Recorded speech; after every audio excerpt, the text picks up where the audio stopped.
ശ്രീ ജയസൂര്യൻ, മാറി മാറി പഴിചാരുന്നത് മാത്രമാണ് കാര്യക്ഷമമായി നടക്കുന്നത്. തുടർന്ന് ന്യായീകരണവാദങ്ങളും അല്ലെങ്കിൽ ഏതെങ്കിലും രീതിയിലുള്ള ഒരു ധനസഹായം പ്രഖ്യാപിക്കൽ, അവിടെ അങ്ങ് തീരുകയും ഒതുങ്ങുകയുമാണ് എല്ലാ ദുരന്തങ്ങളും. ശ്രീ രോഹിണി, ഇവിടെ ഇടതുപക്ഷം സ്ഥിരമായി പറയുന്ന ഒരു കാര്യമുണ്ട്. ഇവിടുത്തെ ആരോഗ്യ മേഖലയുടെ മഹത്വം. ഇവിടുത്തെ ആരോഗ്യ മേഖലയുടെ മഹത്വത്തിന് ആദ്യം നന്ദി പറയേണ്ടത് കേരളം ഭരിച്ച, ജനാധിപത്യം വരുന്നതിന് മുമ്പ് കേരളം ഭരിച്ച മഹാരാജാക്കന്മാരോടാണ്. അത് കഴിഞ്ഞാൽ പിന്നെ നന്ദി പറയേണ്ടത് കേരളത്തില് ധാരാളം ആശുപത്രി ശൃംഖലകൾ തന്നെ സൃഷ്ടിച്ച ഇവിടുത്തെ ക്രൈസ്തവ സഭാ മാനേജ്മെന്റുകളോടാണ്. അത് കഴിഞ്ഞാൽ പിന്നെ നന്ദി പറയേണ്ടത് കേരളത്തിലെ സ്വകാര്യ ആരോഗ്യ മേഖലയാണ്. അതായത് ആശുപത്രി ആണെങ്കിലും ക്ലിനിക് ആണെങ്കിലും എന്തു തന്നെയാണെങ്കിലും. ഇവിടെ ഭരണപക്ഷം എന്നുള്ളത് മഹാരാജാക്കന്മാരുടെ കയ്യിൽ നിന്ന് കിട്ടിയ ആശുപത്രി സംവിധാനങ്ങളെ തച്ച് തകർക്കുകയല്ലാതെ ഒരു ചുക്കും ചെയ്തിട്ടില്ല. ഉണ്ടെന്ന് ആർക്കെങ്കിലും തോന്നുകയാണെങ്കിൽ ഞാൻ ഇനി പറയുന്ന കാര്യങ്ങൾക്ക് മറുപടി പറയണം. അതായത് മഹാരാജാക്കന്മാരുടെ കാലത്ത് സർക്കാർ ആശുപത്രികളിൽ പുറത്തേക്ക് മരുന്ന് കുറിച്ച് കൊടുക്കുമായിരുന്നില്ല. മഹാരാജാക്കന്മാരുടെ കാലത്ത് സർക്കാർ ആശുപത്രികളിൽ ലാബ് സംവിധാനങ്ങൾ ഭംഗിയായി പ്രവർത്തിച്ചിരുന്നു. ഒരിക്കലും പുറത്തേക്ക് കുറിച്ച് ലാബ് ടെസ്റ്റ് നടത്തുമായിരുന്നില്ല. മഹാരാജാക്കന്മാരുടെ കാലഘട്ടത്തിൽ ആശുപത്രികളിൽ ഭക്ഷണം സൗജന്യമായിട്ട് കൊടുക്കാൻ പിരിവെടുക്കേണ്ടി വരുമായിരുന്നില്ല. മഹാരാജാക്കന്മാരുടെ കാലഘട്ടങ്ങളിൽ ആശുപത്രി എന്ന് പറയുന്നത് ധർമാശുപത്രി ആയിരുന്നു. മനുഷ്യനെ പിടിച്ചു പറിക്കുമായിരുന്നില്ല. ഇപ്പൊ ജനാധിപത്യമല്ലേ, ഇവരല്ലേ ഭരിക്കുന്നത്. ഇപ്പോഴത്തെ അവസ്ഥ എന്താണെന്ന് എല്ലാവർക്കും അറിയാമല്ലോ. അതിന് പുറമെ ജനാധിപത്യം വന്നപ്പോൾ ഇവിടെ ഉണ്ടായത് എന്താണ്? ഇവിടെ ധാരാളം സ്വകാര്യ ആശുപത്രികൾ ഉണ്ടായി. സൂപ്പർ സ്പെഷ്യാലിറ്റി ഹോസ്പിറ്റലുകൾ മുതൽ ക്ലിനിക്കുകൾ വരെ ഉണ്ടായി. ഇത്രയധികം ഹോമിയോ ക്ലിനിക്കുകളുള്ള മറ്റൊരു പ്രദേശം ലോകത്തൊരിടത്തും ഇല്ല. എല്ലാ ഗ്രാമങ്ങളിലും ഹോമിയോ ക്ലിനിക്കുകളുണ്ട്. ഇപ്പോ നോക്കൂ, ഓരോ 500 മീറ്റർ കഴിയുമ്പോഴും ഓരോ ദന്താശുപത്രികളുണ്ട്. ഇപ്പോൾ ഏതൊരു പ്രദേശത്ത് എന്ന് നോക്കിയാലും ചെറിയ ടൗണിൽ പോലും കൃത്യമായിട്ടുള്ള ലാബ് സംവിധാനങ്ങൾ സ്വകാര്യ മേഖലയിൽ വലിയ നെറ്റ്വർക്കായിട്ട് ഡെവലപ്പ് ചെയ്തിട്ടുണ്ട്. അതല്ലാതെ സർക്കാരിൻ്റെതെന്ന് പറയാൻ ഏത് കാര്യമാണ് ആരോഗ്യ മേഖലയിലുള്ളത്? എന്നിട്ട് ഇതെല്ലാം വെച്ചുകൊണ്ട് കേന്ദ്ര ഗവൺമെന്റ് അല്ലെങ്കിൽ നീതി ആയോഗോ കൊടുക്കുന്ന അംഗീകാരം ഞമ്മന് കിട്ടിയ അംഗീകാരമാണെന്ന് പറയുന്നത് പോലെ എട്ടുകാലി മമ്മൂഞ്ഞ് കളിക്കാനല്ലാതെ ഏതെങ്കിലും ഒരു കാര്യം സ്വന്തമായി ചെയ്തിട്ട് അത് ഉയർത്തി കാണിച്ചിട്ട് ഇത് ഞങ്ങൾ ചെയ്തു എന്ന് പറയാൻ കേരളം ഭരിക്കുന്ന ഭരണകൂടത്തിന് കഴിയാറുണ്ടോ? കാരണം അവരുടെ കോൺട്രിബ്യൂഷൻ അതില്ല. ഉള്ളത് നശിപ്പിക്കുക അല്ലാതെ മറ്റൊരു കോൺട്രിബ്യൂഷനും ആരോഗ്യരംഗത്ത് ചെയ്യുന്നില്ല. പിന്നെ വികസനം കൊണ്ടുവരുന്നു എന്ന് പറയുമ്പോൾ ആ വികസനം കൊണ്ടുവരുന്നത് എവിടെ നിന്നാ? എല്ലാ കേന്ദ്ര ഗവൺമെന്റ് പദ്ധതികളും പേരു മാറ്റി ഞങ്ങളുടേതാണെന്ന് ഉളുപ്പും നാണവും ഇല്ലാതെ പ്രഖ്യാപിക്കുമ്പോഴാണ് വികസനം എന്ന് പറയുന്നത്. മുഖ്യമന്ത്രി തന്നെ പറഞ്ഞതല്ലേ, ഹൈവേ നോക്കൂ, അമേരിക്ക പോലെയല്ലേ ഈ ഹൈവേ എന്നാ മുഖ്യമന്ത്രി പണിതാണോ?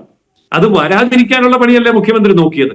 ഇവിടെ ട്രെയിൻ വന്നാലും ഹൈവേ വന്നാലും എയർപോർട്ട് വന്നാലും സീപോർട്ട് വന്നാലും എന്ത് പുരോഗതി കൊണ്ടുവരുമ്പോഴും അതിനെതിരെ സമരവുമായിട്ട് ചാടി പുറപ്പെടുകയും അവസാനം അതിനെയൊക്കെ അതിജീവിച്ചുകൊണ്ട് ഇവിടെ മറ്റ് വികസനങ്ങൾ സംഭവിച്ചു കഴിയുമ്പോൾ അതൊക്കെ ഞങ്ങളുടേതാണെന്ന് അവകാശപ്പെടുകയും അല്ലാതെ സംസ്ഥാന ഗവൺമെന്റിന്റെ കയ്യിൽ എവിടെയാ പണം? മറ്റെല്ലാ സംസ്ഥാനങ്ങളിലും 10 വർഷം കൂടുമ്പോൾ ശമ്പളം കൂട്ടിക്കൊടുക്കുന്നു. ഇവിടെ 5 വർഷം കൂടുമ്പോൾ ശമ്പളം കൂട്ടിക്കൊടുക്കുന്നു. പ്രധാനമന്ത്രിക്കില്ലാത്ത ശമ്പളമാണ് ഇവിടുത്തെ PSC മെമ്പർക്ക് കൊടുത്തിരിക്കുന്നത്. പ്രധാനമന്ത്രിക്ക് ഇത് അറിഞ്ഞെങ്കിൽ ചിലപ്പോൾ ഇവിടെ വന്ന് PSC മെമ്പർ ആകാൻ ശ്രമിക്കുമായിരിക്കും. കാരണം പ്രധാനമന്ത്രിയേക്കാൾ കൂടുതൽ ശമ്പളം PSC മെമ്പർമാർക്ക്. അതായത് അമേരിക്കയുടെ ഒപ്പം ജനസംഖ്യയുള്ള ഈ ഉത്തർപ്രദേശ് എന്ന് പറയുന്ന സംസ്ഥാനത്ത് PSC മെമ്പർമാർ 6 പേര്, ഇവിടെ 21 പേര്. അതുപോലെ മന്ത്രിമാരുടെ പേഴ്സണൽ സ്റ്റാഫ് 2 വർഷം കഴിഞ്ഞാൽ അവരൊക്കെ ആജീവനാന്ത പെൻഷന് ആനുകൂല്യം മേടിക്കുക. ഇത്ര വലിയ കൊള്ള നടക്കുന്ന ഒരു പ്രദേശമുണ്ടോ? എന്നിട്ട് ജനങ്ങളുടെ ആവശ്യം വരുമ്പോൾ പെൻഷൻ കൊടുക്കാൻ, ക്ഷേമ പെൻഷൻ കൊടുക്കാൻ കാശില്ല, ആശുപത്രി മരുന്ന് മേടിക്കാൻ കാശില്ല, ഇലക്ട്രിക് ലൈൻ പൊട്ടി വീഴാതെ കെട്ടിവെക്കാൻ കാശില്ല, എന്നിട്ട് ജനം പിടഞ്ഞ് മരിക്കുകയാണ്. അപ്പൊ എന്താണ് ഇവിടെ നടക്കുന്നത്? അപ്പോൾ യഥാർത്ഥത്തിൽ ഒരു നാണവുമില്ലാതെ ഉളുപ്പുമില്ലാതെ ഇതൊക്കെ ചെയ്തിട്ട് ഇവർക്കറിയാം ഇലക്ഷൻ വരുമ്പോൾ ഒരു കിറ്റ് അങ്ങ് കൊടുത്താൽ മതി, അപ്പൊ എല്ലാം തീരും. ഈ ക്ഷേമ പെൻഷൻ എന്താ കൊടുക്കാതെ പിടിച്ചു വെച്ചിരിക്കുന്നത്? ഇപ്പൊ എല്ലാവർക്കും അറിയാവുന്ന കാര്യമല്ലേ. ക്ഷേമ പെൻഷൻ കൊടുക്കാതെ പിടിച്ചു വെച്ച് ഇലക്ഷന് തൊട്ട് മുമ്പ് ഒരു 2-4 മാസത്തെ ക്ഷേമ പെൻഷൻ ഒന്നിച്ച് കയ്യിലോട്ട് കൊടുത്താൽ വലിയൊരു തുക കൈ കിട്ടി, സന്തോഷമായി. കൂടെ ഒരു കിറ്റും കൂടെ കിട്ടിയാൽ അതിനേക്കാൾ വലിയ സന്തോഷമായി. ഇത്തവണത്തെ കിറ്റിനകത്ത് ഇനി മയക്കുമരുന്നും മദ്യവും കൂടെ ചേർക്കണം എന്നുള്ളതായിരിക്കും അടുത്ത നോക്കുന്നത്. എങ്ങനെ സന്തോഷിപ്പിക്കാം എന്നുള്ളത്. അപ്പൊ ആ തരത്തിലുള്ള പ്രീണനമല്ലാതെ എന്താണ് ഈ സംസ്ഥാനത്ത് നടക്കുന്നത്? കേരള സർക്കാരിന്റെ കയ്യിലുള്ള പൈസ മുഴുവൻ ഇവിടെ ശമ്പളം കൊടുക്കാൻ തികയുന്നില്ലല്ലോ.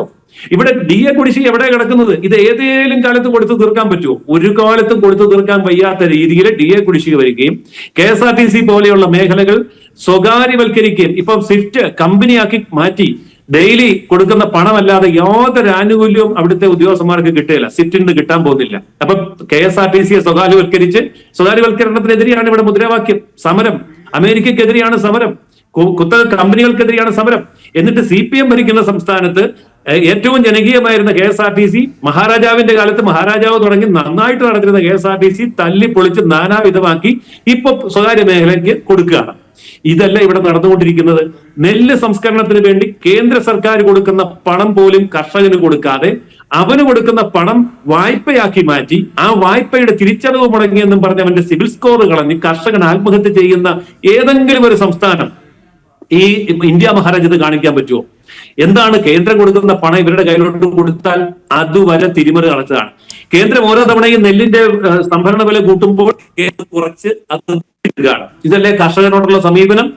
അതുപോലെ കാട്ടിൽ കിടക്കുന്ന മൃഗങ്ങൾക്ക് വെള്ളവും ഭക്ഷണവും ജീവിത വ്യവസ്ഥയും കൊടുക്കാൻ വേണ്ടി 77 കോടി എല്ലാ വർഷവും കേന്ദ്രം കൊടുക്കുന്നുണ്ട്. കഴിഞ്ഞ തവണ എന്താ ചെയ്ത്? 2 ജീപ്പ് മേടിച്ചു, ബാക്കി ലാപ്സാക്കി കളഞ്ഞു. 5 വർഷം കൂടുമ്പോൾ 600 കോടി രൂപയുടെ വനം പാക്കേജ് ഉണ്ട്, അതും ലാപ്സാക്കി കളഞ്ഞു. അങ്ങനെ ലാപ്സാക്കി കളയുന്നത് കൂടാതെ ധിക്കാരവും അഹങ്കാരവും കൊണ്ട് കളയുന്ന പൈസ 2856 കോടിയാണ്.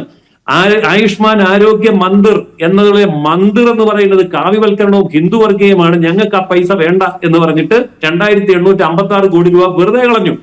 എന്നിട്ട് അവസാനം ഡോക്ടർക്കും തൂപ്പുകാരനും ശമ്പളം കൊടുക്കാനില്ലാതെ വന്നപ്പോ ആയുഷ്മാൻ ആരോഗ്യ മന്ദിർ എന്നും മലയാളത്തിലും ഹിന്ദിയിലും ഇംഗ്ലീഷിലും എഴുതി വെച്ചു. എന്നിട്ട് പറയാ പണ്ട് ലാപ്സായ പൈസ ഇപ്പൊ ഇങ്ങ് തന്നേരുന്നു.